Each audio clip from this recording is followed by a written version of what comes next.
Part 2, Chapter 4, Folie Deux. The city of Miami remained in turmoil, but for Dexter Morgan, a temporary reprieve loomed on the horizon. Emily had planned a family trip to Paris, a chance for her, Dexter, and the children to escape the chaos and enjoy a taste of normalcy. Dexter's dark passenger protested, but he knew that this was an opportunity he couldn't pass up. As the departure date approached, Dexter wrestled with the urge to continue his hunts. The Bay Harbor butchers' spree had left an indelible mark on the city, and the darkness within him demanded satisfaction.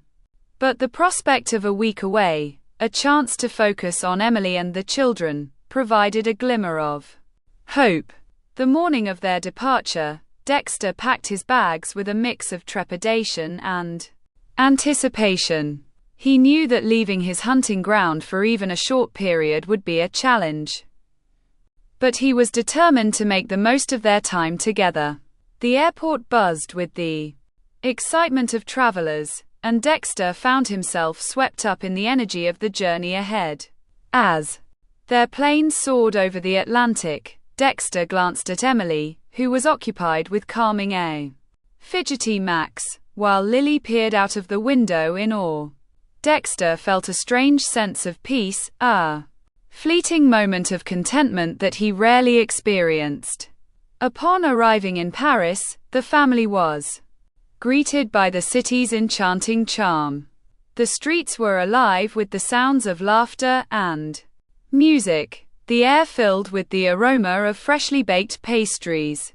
Emily had meticulously planned their itinerary, ensuring they would experience the best the city had to offer. The first day was spent exploring the iconic landmarks. They visited the Eiffel Tower, where Lily and Max marveled at the breathtaking views from the top. Dexter couldn't help but smile at their excitement, finding solace in their joy. The simplicity of the moment contrasted sharply with the darkness that usually consumed him. The following day, they strolled through the Louvre, admiring the masterpieces that adorned the walls. Dexter found himself drawn to the intricate details of the art, appreciating the beauty and craftsmanship. Emily noticed his fascination and gently squeezed his hand. "And quot? It's amazing, isn't it? And quot?" she whispered, her eyes shining with wonder. Dexter nodded, his mind momentarily free from the grip of his dark passenger. "And quot? It is, and quot?" he replied, his voice filled with genuine appreciation. As the week continued, the family found themselves enchanted by the magic of Paris.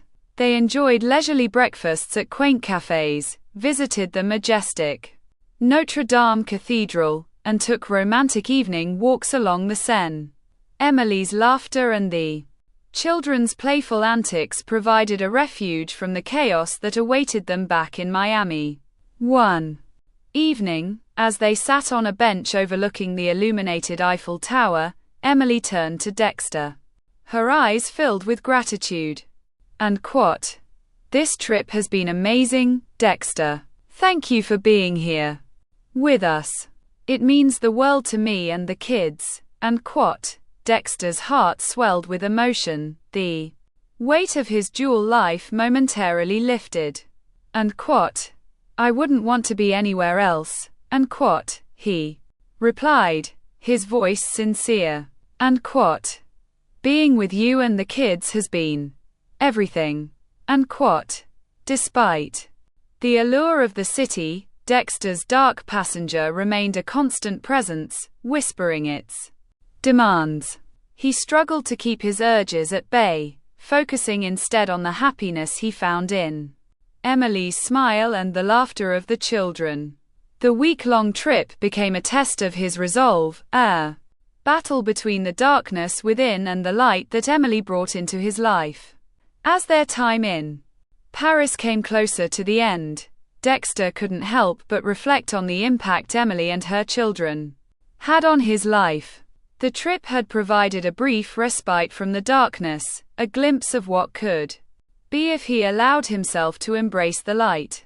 But he knew that his journey was far from over, and the shadows of Miami awaited his return. The Bay Harbor butcher's reign had left an indelible mark, and the hunt for Deux remained a pressing concern. Dexter knew that his time away had been a temporary reprieve, but he was resolved to balance the demands of his dark passenger with the responsibilities of his newfound family. The edge of darkness was a treacherous place, where every step could be their last. But Dexter was determined to continue his dark journey, to embrace the chaos and the thrill of the hunt. And as long as the Bay Harbor butcher remained a ghost, the city of Miami would tremble under the weight of an unseen predator. In the end, the dance between hunter and hunted would continue, a battle of wills and wits that would shape their destinies. The night was far from over, and the darkness held many more secrets waiting to be unveiled. The final reckoning had come, but the darkness would only grow deeper. Dexter's journey was far from over, and the edge of darkness was a treacherous place where every step could be their last.